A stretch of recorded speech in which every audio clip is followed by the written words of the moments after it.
all the real niggas worldwide. Salute. Salute. Real shit. I ride for my niggas, dawg. I ride for my niggas. I slide for my niggas, dawg. I ride for my niggas. Welcome to RSFFL Live.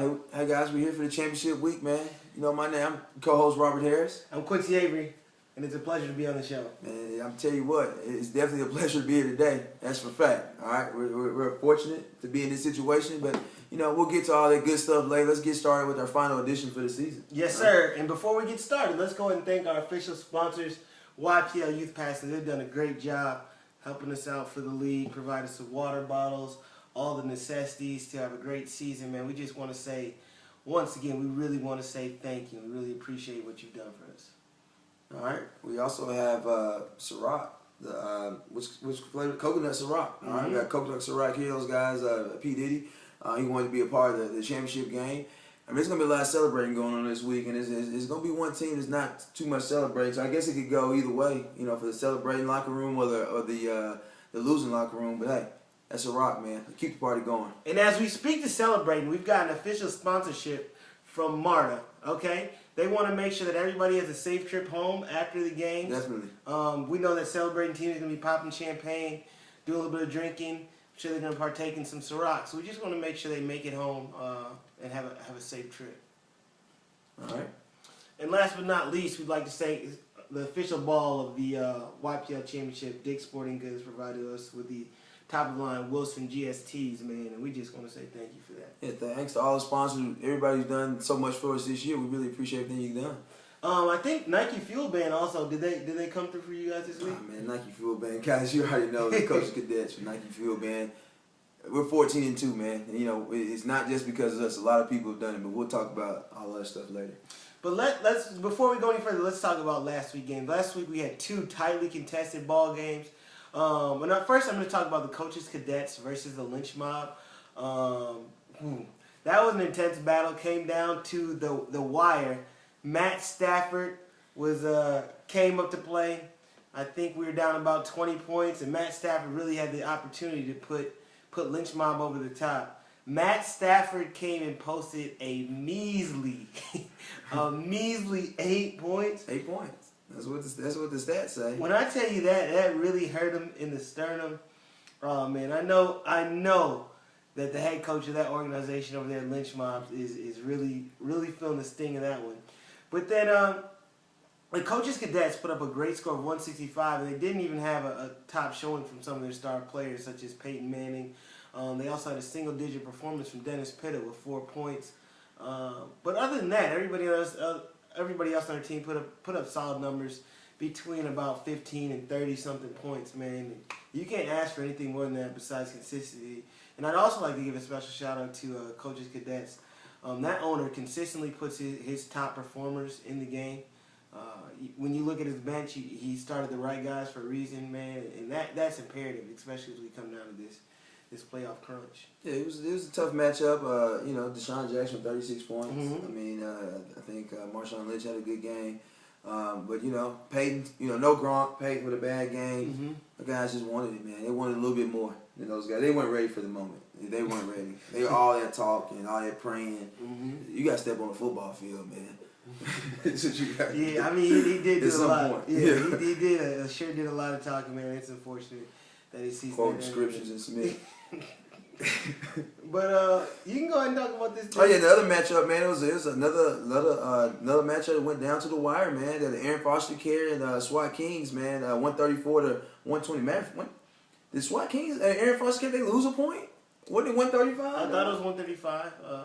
Who knows? knows? I don't know, but I bet Jimmy Lane's wishing he lost. Right. But anyway, it was Aaron Foster Care had a big performance from Antonio Brown on Sunday night. They went ahead and just closed the deal out. He's been imperative to his season. Antonio Brown, he should change his name to Antonio Foster Care. Yeah, exactly. I think as well. A good big play by Zach Stacy, his free agent pickup by him this year. Jason Witten came through for him once again. I mean, that's both playoff games. Jason Witten has been the guy who's put up some quality points. Tideman, another free agent pickup. Man, and he had the guts to start him. I mean, if he had Frank Gore, I mean, he's probably a third, fourth round pick, maybe even second. And he had the guts to start Tideman. That's high quality right there. I would like to say this is another. I think the guys who made it to the championship have really earned their keep this year, as far as fantasy owners. I mean, he set down Rainey and Frank Gore. You know, Rainey had a big week last week. Yeah. So I mean, that's high quality ownership there. Jimmy. So, but he did leave a few points on the bench. He did leave a lot. But I think SWAT Kings is feeling the sting a little bit more out of this loss. Left Tannehill on the bench, put up a big 28. I would have. Reggie Bush. I would have won the game. Yeah, it would have won the game. Or if he'd have played Reggie Bush. I mean, I didn't say Reggie because it's running backs though. It's running backs, right? But I think he was thinking about him at flex. Reggie Bush. I mean, he did a solid job. Oh, but instead of like Cooper, you're right. Riley you're Cooper right. can take tie the game up, right? At least tie the game up. I mean, Fitzgerald, he looks like he overthought this one. He said he didn't he have a picture in the chat with Tannehill on it or something? I thought he said Tannehill had a great Friday practice, and I'm sure he did. 28 points. Yeah, he had a great Friday practice. He's ready to go. That's tough. But let's take a little bit look back at the league and talk about how this year's win and some things we see moving forward. Yeah, let's just start out from the bottom. Pause. Coming into the playoffs, I believe Team Wood Falls was the number 12 team. 12 team. I mean, this organization here, man, has really been a disappointment for the last 2 years. These guys don't make any. I mean, I don't know what they do. I don't really know what their philosophy is. A lot of teams, you know what their philosophy is. You know what they're about. Mm-hmm. He thinks he's a lot better. You would think his record was 10-3, not 3-10. I don't know. And he's still not playing Tom Brady, I see. I bet he keeps him though. Right, Is that him who said he's going to pick up Justin Tucker to keep him? Did he say that in the chat? I think he did, Oh, man. I mean, he's become the laughing stock of the league, man. With all the questionable moves that he does every year and how much confidence that he talks with. I mean, but we're happy to have him in the league, I'll tell you that. I like his $50. Hey, and at least he's active in the chat. He's active in the chat, and in the East Division, I have no issue with him being there. Now let's go take a look at Hendog Susie Smacker, who was once a champion of this league. They have really took a turn for the worse. There was nothing good about their season. I think they may be in the bottom of the league in points for. No, Team Wood Paws was actually in the dead last in points for, but very close behind him was Hendog Susie Smackers. Well, I think Hendog, to his credit, I don't think that he's I think he's just a bad coach. I don't think he's general manager. I'll say general manager. Yeah. Doesn't mean Aaron Rodgers got hurt, which is unfortunate, but he traded away Deshaun Jackson, Wes Welker. Didn't he have a good running back? I mean, traded away his whole team. Great draft, bad GM. Right. I think that's more to it. Hats off to your scouting department for the original. They fine guys, but for some reason your coach doesn't like them. I don't know. These next two guys coming up, their membership in the RSFFL is under review. It's definitely under review. I mean, first they say who that. I mean, it's no secret. We in one of the early playoff editions, we sent them a box, pack his stuff up, man. I mean, we're gonna review it, but this season, I mean, once again, they took the number 3 overall pick and picked Drew Brees. I mean, is he like a 5-year-old kid? Is he has a favorite player and just drafts him? I don't understand. I mean, he had injuries. He didn't make any trades. He doesn't talk in the chat. California is not an excuse not to talk in the chat. He's not. Wherever he lives. He's not in Afghanistan. They still got cellular mobile devices. He has very few acquisitions throughout the year. He's first in the waiver order, which is kind of telling of who he is. He's just a guy in the league. Yeah. He's a jag. He's definitely a jag. Yeah, and I don't think there's any room for people like that in the RSFFL, and I'm looking forward to actually being out of the league. I mean, he's going to have to make a strong case for himself, or it'll be September, and he's going to be asking what's going on. All right. Oh, no, we should start without you, brother. Yeah. Another guy whose league participation under review is Picasso, baby. He may have said 7 words in the chat all year. Yeah, I didn't hear much from him.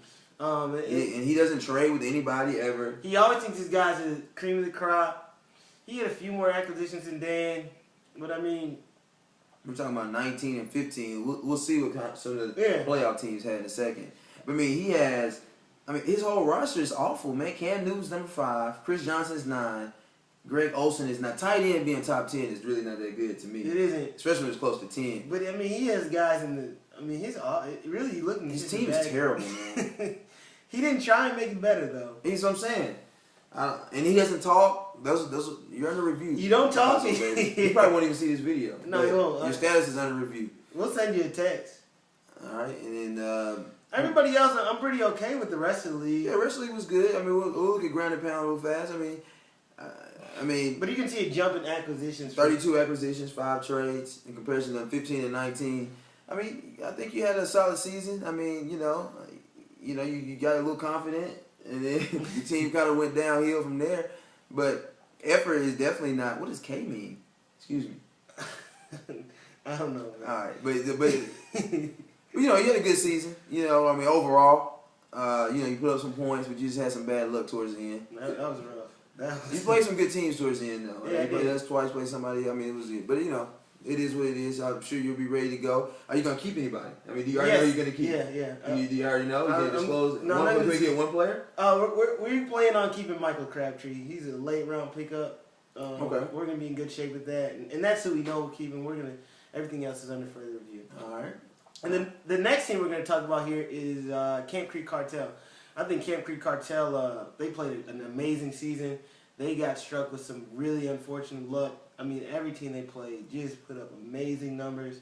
And it looks like they had to put up about 200 points to win a playoff. Not even a playoff game, but a consolation game. And that's no fun to play like that. I mean... Yeah, Camp Creek, man, I feel bad for him. Usually I don't want to hear excuses, but he does have an excuse. He had 40 acquisitions. I mean, he was 12 trades, 40 acquisitions. I mean, he gave it everything he had, man. Leave it on the field, he left it on the field. Yeah. So, I just want to say, hey, salute you as an owner, man. Good luck next season. Unfortunately, you had to go out. I'm going to go all aboard real fast. We're running out of time here. He's a really good owner. I'll tip my cap. 61 acquisitions, that guy, 9 trades. He played. He's a GM. Right.